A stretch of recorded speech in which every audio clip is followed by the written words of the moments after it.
श्री कृष्ण कहते हैं, मुझे जानने का केवल एक ही तरीका है, मेरी भक्ति। मुझे बुद्धि द्वारा कोई नहीं जान सकता है, ना समझ सकता है। श्री कृष्ण कहते हैं, कोई भी कारण हो और कोई भी बात हो, चिढ़ो मत, गुस्सा मत करो, जोर से मत बोलो, मन शांत रखो, विचार करो, फिर निर्णय लो। आवाज से आवाज नहीं मिटती, बल्कि चुप्पी से मिटती है। तकलीफ सिर्फ आपको होगी, दुख भी आपको ही होगा। मन शांत रखोगे तो सुख भी आपको ही मिलेगी। श्री कृष्ण कहते हैं, ऐसे व्यक्ति को संभाल कर रखिए जिसने आपको 3 भेंट दी हो, साथ, समय और समर्पण। जो बदला जा सके उसे बदलो, और जो बदला न जा सके उसे स्वीकारो, और जो स्वीकारा न जा सके उससे दूर हो जाओ, लेकिन स्वयं को हमेशा खुश रखो। श्री कृष्ण कहते हैं, पाप शरीर नहीं करता, विचार करते हैं, और गंगा विचारों को नहीं शरीर को धोती है। हर चीज का वक्त तय है, हर जगह तय है। आप कहीं पर पहुंचते नहीं, पहुंचाए जाते हो।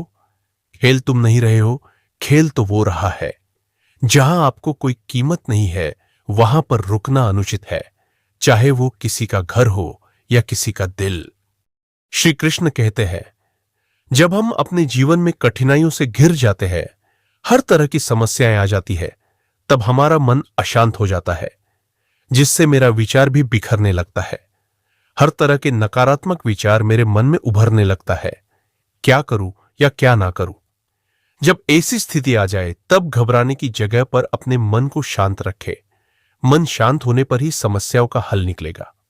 आपने देखा होगा, जब नदियां में पानी शांत होती है, तब साफ साफ स्पष्ट दिखाई देता है, और जब लहरें उठती है, उफान आ जाती है, तो पानी के भीतर कुछ नहीं दिखाई देता है। श्री कृष्ण कहते हैं कि नदियां और मन एक ही तरह होता है। जब नदी में पानी स्थिर होती है तो साफ साफ दिखाई देता है, और जब लहरें उठती है तब सभी जीव जंतु व्याकुल हो जाते हैं। ठीक उसी प्रकार हमारा मन भी है। जब मन शांत होती है, तब कठिन से कठिन समस्याओं का निर्णय आसानी से ले लेते हैं, पर वही जब मन अशांत होती है तो नाना प्रकार के बुरे बुरे विचार आने लगते हैं। ऐसी अवस्था में हम निर्णय नहीं ले पाते और बना बनाया काम बिगड़ जाता है। जब ऐसी स्थिति आ जाए, तब अकेला में शांत होकर बैठ जाए और अपने इष्ट देव का स्मरण करना चाहिए, या प्रभु श्री कृष्ण का स्मरण करना चाहिए। धीरे धीरे आपका मन देखेंगे कि शांत होने लगा है। शांत रहने से सभी दुखों का अंत हो जाता है, और शांत मन मनुष्य की बुद्धि को शीघ्र ही स्थिर करने में और परमात्मा से मिलन कराने में सहायता करती है। जो प्रेम में रहते हैं वो छल नहीं समझ पाते हैं, और जो छल में रहते हैं वो प्रेम नहीं समझ पाते। सुना है दुनिया में एक तू ही है सबका सहारा, अपनाता है तो उनको जो आते हैं तेरे दर पर ढूंढते हुए किनारा, आते हैं तेरी शरण होते हैं जो बेवश और बेसहारा। ले लो मुझे भी शरण, इस दुनिया में तेरे बिना कोई नहीं है मेरा। राधे राधे। श्री कृष्ण कहते हैं, सुख में मनुष्य ईश्वर को याद नहीं करता, जब दुख में होता है तभी याद करता है, क्योंकि दुख में हम जिम्मेदारी दूसरों पर डाल देते हैं और सुख में जिम्मेदारी खुद ले लेते हैं। जो परीक्षा ले रहा है बारंबार वो खुशी भी देगा अपरापार। जब हम ईश्वर के सामने सिर झुकाकर प्रणाम करते हैं तो सारी चिंताएं हमारे मस्तिष्क से गिरकर ईश्वर के चरणों में पहुंच जाता है और हम चिंताओं के बोझ से मुक्त हो जाते हैं। यदि आप पागल ही बनना चाहते हैं तो सांसारिक वस्तुओं के लिए मत बनिए, बल्कि भगवान के प्रेम में बनिए। श्री कृष्ण कहते हैं, सुखी वो नहीं है जिसके पास सब कुछ है, सुखी वो है जिसके पास संतुष्टि है। अच्छा सोचिए, अच्छा बोलिए और अच्छा कर्म कीजिए, क्योंकि सब आपके पास लौट कर आती है।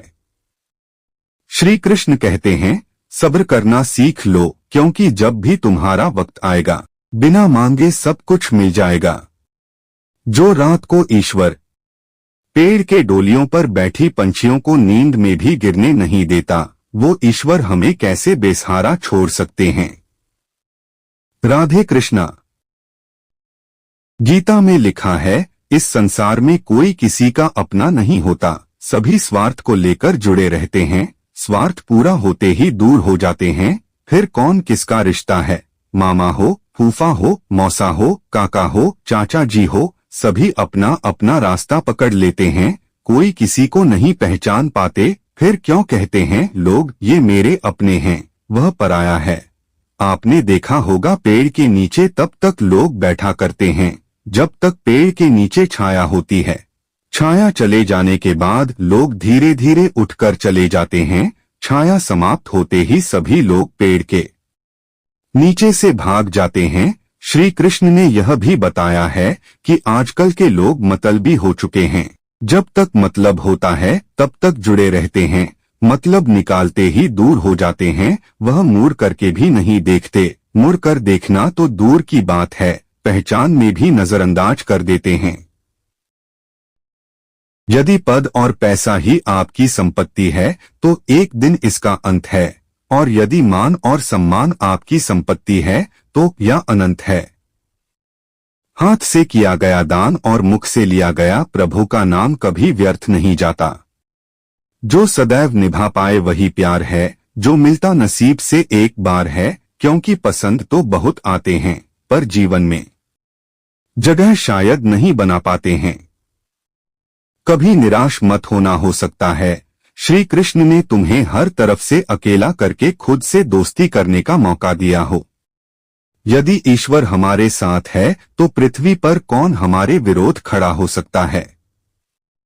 कुछ नेकियां और कुछ अच्छाइयां अपने जीवन में ऐसे भी करनी चाहिए जिनका ईश्वर के सिवाय कोई और गवाह ना हो।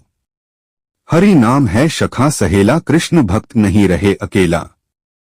श्री कृष्ण की वाणी, जब हमारे दांत नहीं आए थे तो भी हमारे आहार की व्यवस्था माता के दूध के रूप में प्रभु ने की थी, तो जब दांत आ गए तो भी प्रभु हमारे आहार की व्यवस्था करेंगे। यह दृढ़ विश्वास हमें जीवन में सदैव होना चाहिए। आपको जो भी कुछ मिला है उसके लिए ईश्वर का धन्यवाद करें, चाहे वह अच्छा हो या बुरा। कुछ आशीर्वाद की तरह होते हैं तो कुछ सिख की तरह। जो ईश्वर रात को बैठे हुए पंछियों को नींद में भी कभी गिरने नहीं देते, वो ईश्वर हमें कैसे बेसहारा छोड़ सकते हैं। दोस्तों, आपके समक्ष श्री कृष्ण की वाणी दी गई है। यदि मेरा प्रयास आप लोगों को अच्छा लगे तो लाभ हो तो लाइक एवं सब्सक्राइब जरूर करें। धन्यवाद।